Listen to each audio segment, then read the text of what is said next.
Welcome to another tutorial. Today we're just going to be having a look at how to turn a boring coastline scene into a nice dramatic crimson sky mountain range scene like this one.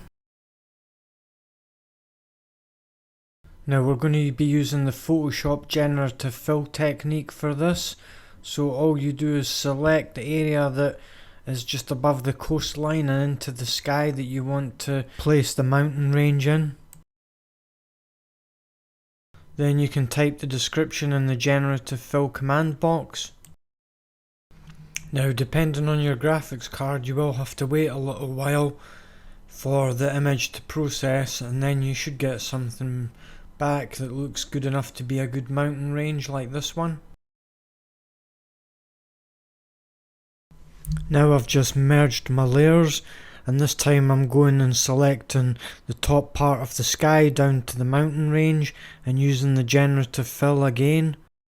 As you can see, the generative fill gives you the chance to choose one of three options, and number 2 is the one that looks perfect here.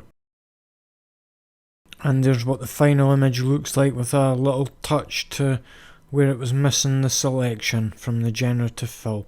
So hopefully you like that and found that easy to follow.